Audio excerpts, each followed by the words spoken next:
Mike Owens with Inside Fighting here. Today I'm joined by Mansur Abdul Malik, who's coming off his UFC debut and a first round knockout. Mansur, great to sit down and chat as always. How are things with you today, and how are your emotions after such a big win? Things are absolutely amazing today. My emotions, they're pretty even. They haven't really gone up. Mm. Besides how I felt right after, as soon as the ref pushed me off, everything's been pretty even.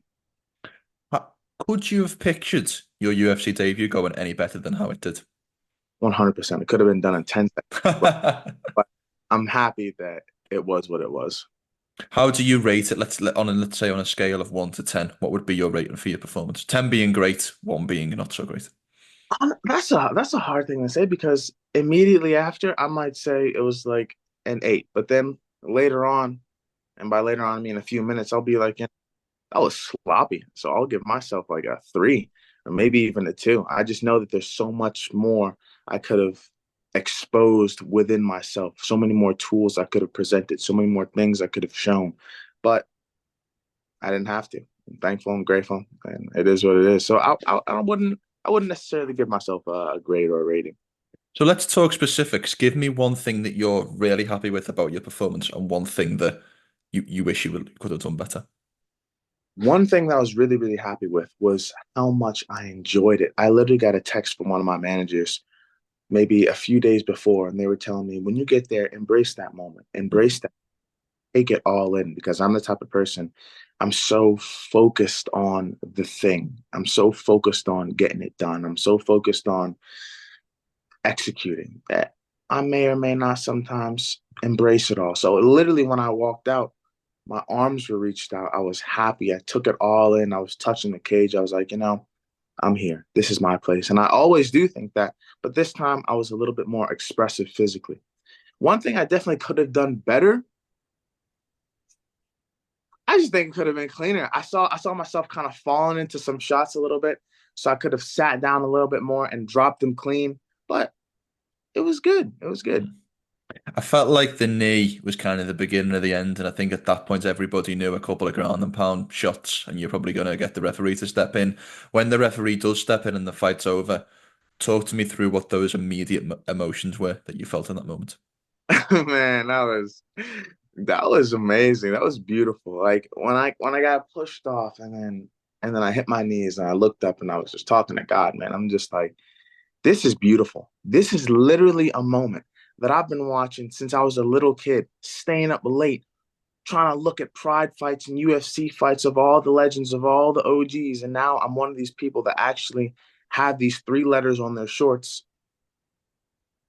It was something that was just very, very special to me. Very, very special to me, like internally. Like Mm. everyone else outside, okay, it's amazing, it's good, it's beautiful. This kid is on the rise, thank God, and everything. But I'm just like, I'm looking at it from a nostalgia perspective almost. And I'm like, man, you do not understand the type of fan that I am for MMA, the type of fan that I am for martial arts. And then to experience that firsthand, it was beautiful. It was beautiful. And then it makes me even more hungry for the next one. UFC 309 is finally here. Jon Jones versus Stipe Miocic for the UFC heavyweight title. And we've partnered with our friends at DraftKings to bring you an incredible new offer. New customers who bet $5 will receive $200 in bonus bets instantly using our promo code Inside Fighting.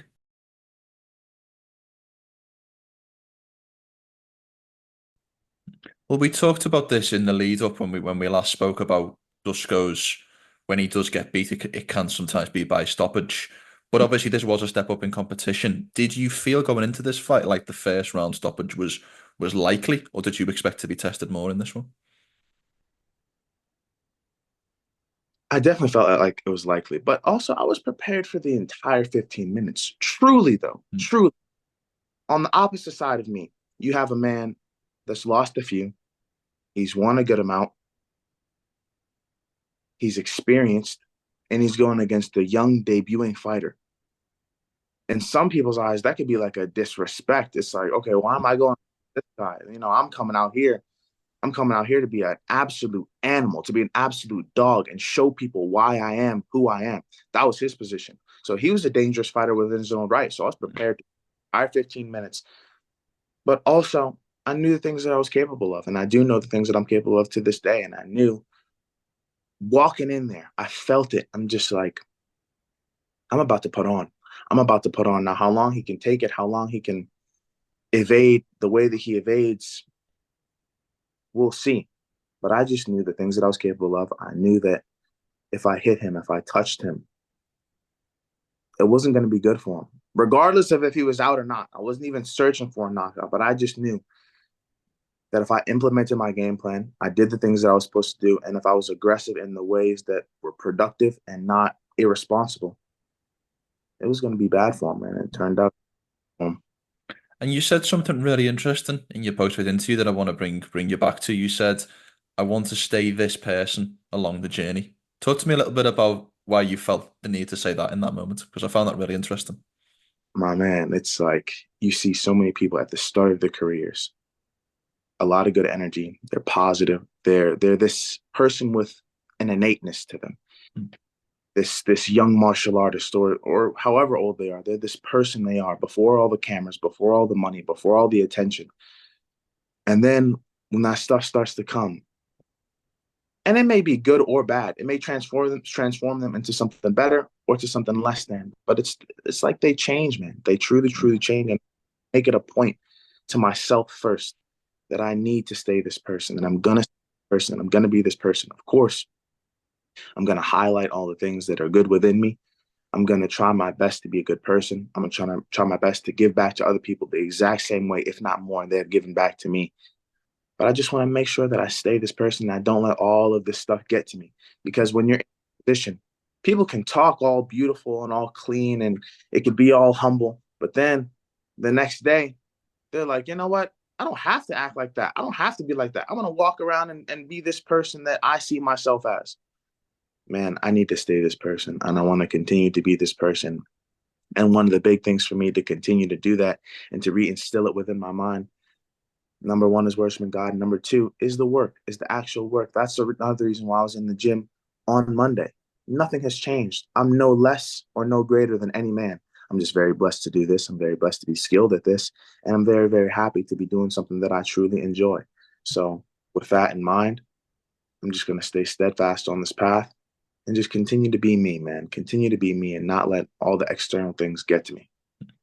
Talking about guys who make it clear that they to be themselves. Why was Sean Strickland, or what was the reason behind having Sean Strickland as your second cornerman behind Eric Nicksick? There's a few reasons. Number one, before anything, that man is an extremely skilled fighter, a former champion. The knowledge that he has is almost inexplainable, especially when it comes to the things of a fighting's true essence, the technique and everything and all the technical aspects of everything. That's all well and good, and he has those as well. But when it comes to the purity of fighting, the mindset actually of fighting, the temperament that you need to have when you go against another man inside of a cage, he has it all. He has, and also he's extremely good vibes, man. It's very relaxed. It's like you saw him and my coach behind me. They were laughing and cracking jokes, and that's how it needs to be. This is as casual as a spar is.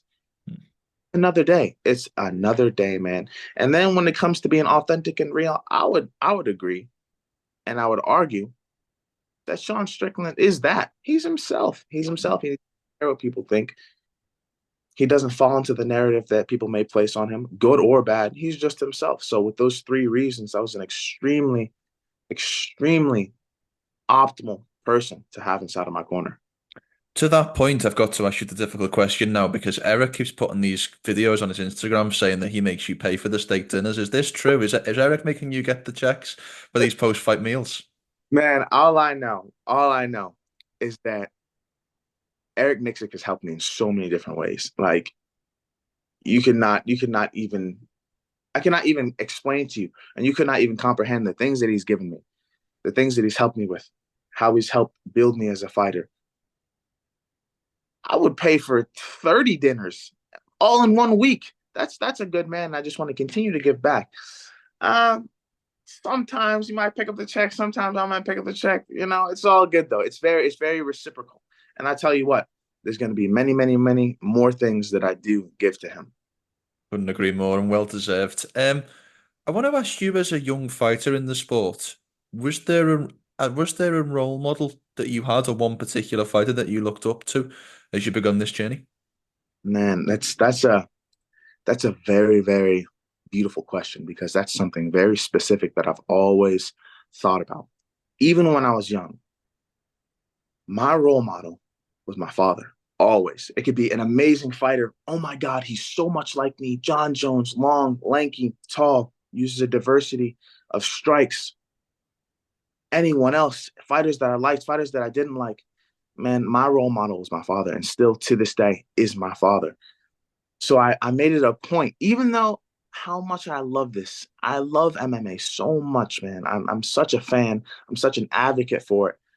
No matter how much I enjoy it, no matter how much my love for this sport grows, I would never say that another fighter is my role model. If anything, my future self is my role model. My father is my role model. I don't want to attach myself to someone else because that person could turn out to be someone else the next day. They could be less than you thought the next day. And it could kind of affect with your emotions a little bit, man. I feel like people don't understand as humans how sensitive we are to vibes and emotions and perceptions. So when things instantly change for us, even though we may not show it, like subconsciously, it makes us feel some type of way and then it starts to affect us. So I just see things for what they are. I just see fights for what they are. Beautiful, beautiful exhibitions, beautiful tournaments, beautiful matches. I just love martial arts within itself as a whole. But I would never say that another fighter is my. Even when I was young, even when I was Mm. doing mock with my dad with the TV remote, I would never say that another fighter is my role model. If anything, he's my role model, and my future self is my role model. So You speak with a wisdom way before your age. Does your wisdom come from your father? honestly, no, man, no. My I feel like my wisdom, number one, I'm thank you for saying that. I'm intelligent, I believe so, but also I'm intelligent enough to know that I know nothing outside of the realms of health and fitness, of fighting, of a little bit of philosophy. Man, I know absolutely nothing about nothing. But I feel that my knowledge, whatever I have of it, just comes from self-discovery. I reflect so much every single day. I literally wake up and I just sit on the edge of my bed and I just think, who am I? What am I doing today that's correct? What am I doing today that's not correct? How can I address this? How can I address that? And then not just contemplate on those things because when you just contemplate, then you're just daydreaming. You're not really doing anything. I put those things to immediate action, immediate action. So I feel that's where my experience comes from, just self-reflection on an hourly basis, Mm. on an hourly basis, man. And then putting action to those thoughts immediately. It comes from that. And also, I'm an experienced man within the things that I have experienced as well. You know, like even when I was a young man, going through all these different martial arts, wrestling, the wins and losses and everything. You know, when you have a correct mind and when your heart's in the correct place, you can call these things relative experience, and you can use these things to help you and to not break you down, the positives and the negatives. So I take everything for what it is, and I just use what I have. Well said. I want to get your thoughts quickly before we finish on probably the biggest storyline in the sport right now, which is Jon Jones's return. We're filming this prior to UFC 309. I'm not sure if this will go out prior or after, but what have you made of his behavior in relation to Tom Aspinall and his seeming unwillingness or lack of interest to fight the interim champion of the heavyweight division? I see it as John being a good businessman, a very, very good business.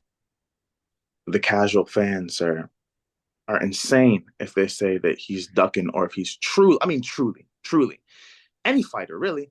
If you're saying that a fighter is ducking or afraid of another fighter or afraid to compete against them, and then how ludicrous it is to say that about a world champion in Jon Jones, how long he's been world champion, the things that he's faced throughout his career, inside and outside of the cage. It's crazy. I just know for a fact that Jon is a good businessman. Now, whether I'm correct or whether I'm wrong, who knows? But I just know that he's very, very, very strategic in the things that he does and the things that he says, how he conducts himself. But from a fan's perspective, that would be a monster of a fight. I'm interested to see how it would play out. That's absolutely amazing. In a way, not exactly, but in a way, Tom Aspinall is almost like Jon Jones when he was coming up. Mm. He's the who was just foaming at the mouth to go against these legends, to go against these people that are in the position that he wants to be in. He wants to prove it, not only to other people, but to himself. And he just wants to put it out there that he is the best fighter in the world. So I just know that Jon's a good businessman. I don't think that he's ducking his behavior.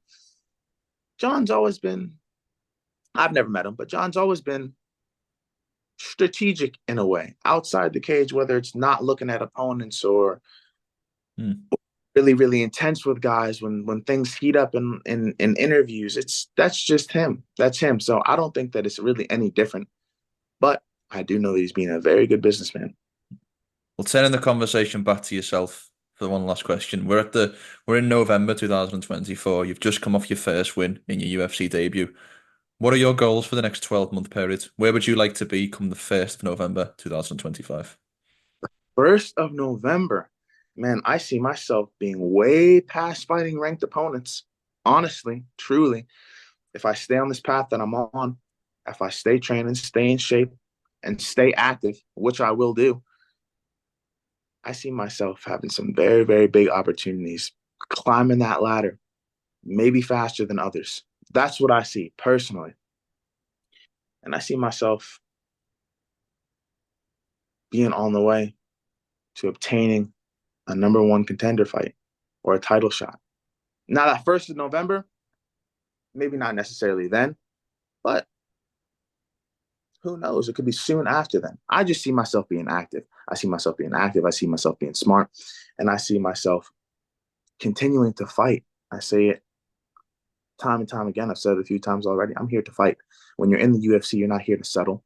You're not here to just be. You're not here to just be, oh my God, I'm a fighter. Forget all of that, man. I'm here to fight. Not only am I here to fight, but I'm here to improve my performances each and every single time. I do not want to stay stagnant. I don't want to stay basic.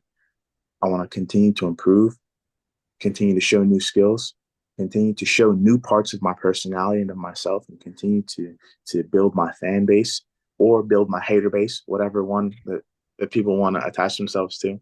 But I just see myself having some very, very, very good and big opportunities, God willing. I love it. Well, Mansur, it is always a pleasure catching up. It really is. It was great to see you get this UFC debut win, and I look forward to seeing you back in action soon. My man, thank you so much.